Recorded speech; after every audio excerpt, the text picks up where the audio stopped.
Hey everybody, this is Dr. Julie Quinn. I'm going to go over the sample writing assignments for number 1 and number 2, the personas and the set of instructions. So this is the file that you'll see in week 2 when you click on the student sample paper.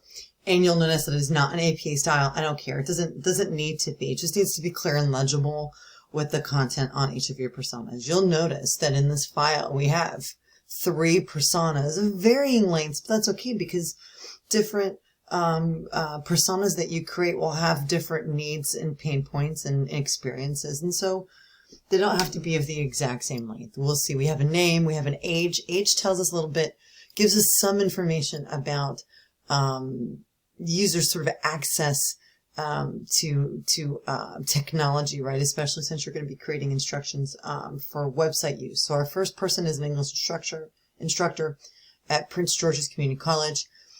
And you can make this up from whole cloth, right? Usually, the person's been there for 8 years. He lives in some of the data, you don't have to go into too much detail about their background, but often where they live and where something is located is important to the persona. And it could have a relationship to the pain point. If somebody's trying to order on a website and set up for delivery, where they live and how far they are away from the restaurant may be an important detail, but you don't have to go into, how many kids he's got and all of that. So find like the Goldilocks zone of how detailed you get. So he lives 10 minutes from the restaurant, which is good to know. He wants to order the cold Vietnamese coffee. And think about temperature and distance and something staying cold too. He wants to pick it up in about 30 minutes. He's getting ready to teach a class. He likes to pick up the coffee. Okay. So that's fine. Yeah, all of this is fine so far. Steve has never ordered from the website. So this is a pain point because different websites, and this reminds me of how different schools, and at my full-time college where I teach, I advise students and I show them different websites and how do you find out information on programs for your colleges. And all of the websites are set up differently. It's the same for everything, right? You could go to Lowe's and Home Depot and the organization will be different depending on, or Ace Hardware, depending on what you're looking for. So knowing that he's never ordered from the website before is going to make him a novice at that website, although he has been there before, so he is slightly familiar with the menu. He's ordered food online from other establishments, so he's not a newbie to ordering in general online and probably putting in your credit card. But you get a sense of his exposure to the website. Okay? He does not want to create an account, so this would be a pain point, as he thinks he will not be ordering food regularly from the restaurant, and he wants to pay with Visa. So that gives you some little bit of background on him and how he's going to use the website. Now, look at Melanie Johnson, an analyst for the GAO. She's working in our office in DC. She wants to have dinner with a friend. She wants to order meals to take with her. It will take her 30 minutes. So she wants to order a food really far ahead instead of 30 minutes from now, right? So that's a different element than from the Steve Thomas element. Okay. She wants to create an account. He didn't. So there are some differences in how the user is going to use the website.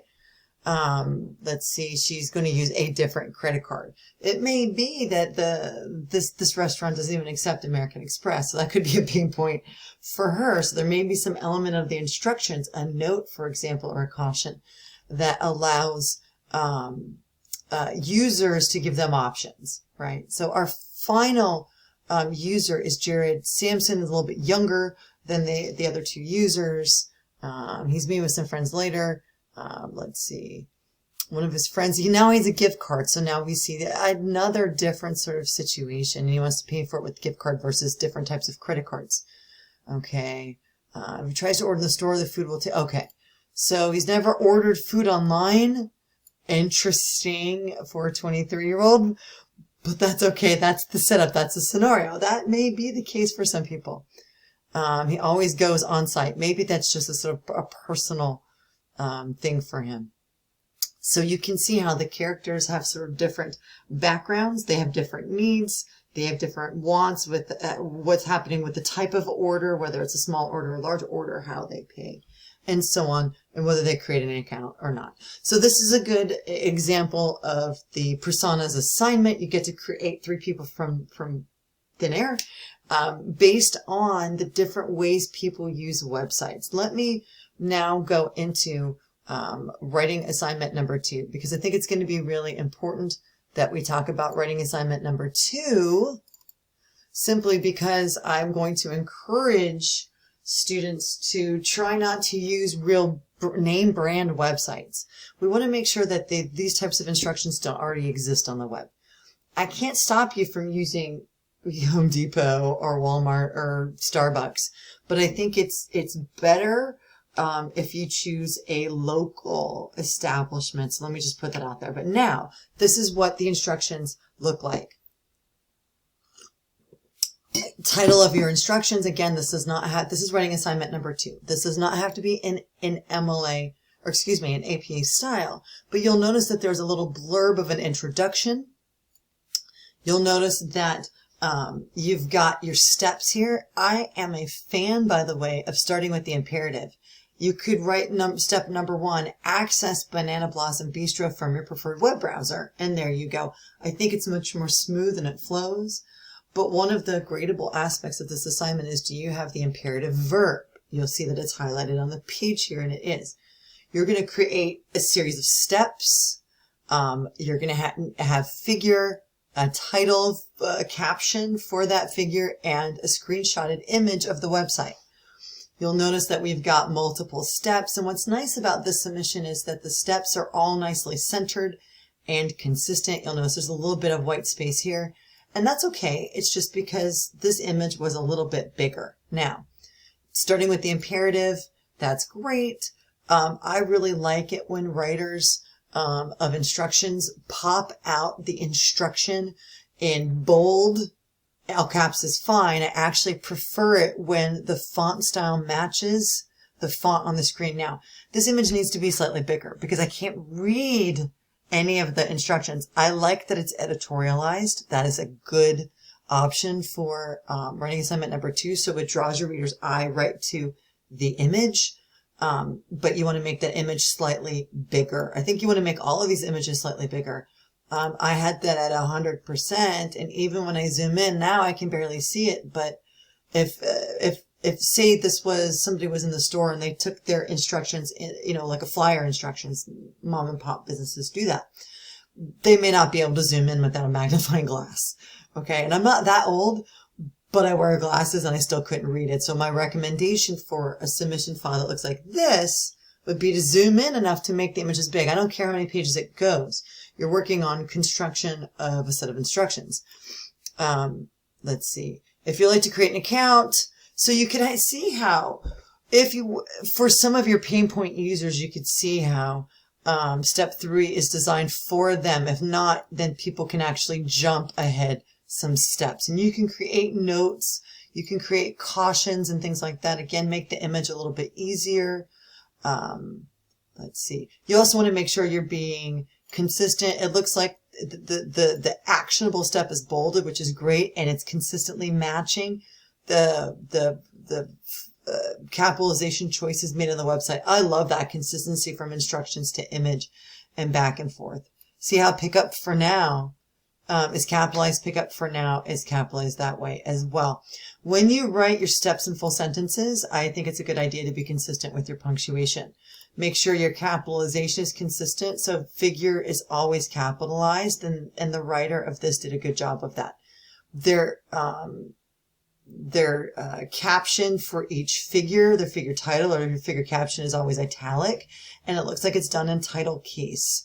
So whatever choices you make sure you're consistent. We're talking about repetition in week 2 readings, and this is a reflection of repetition.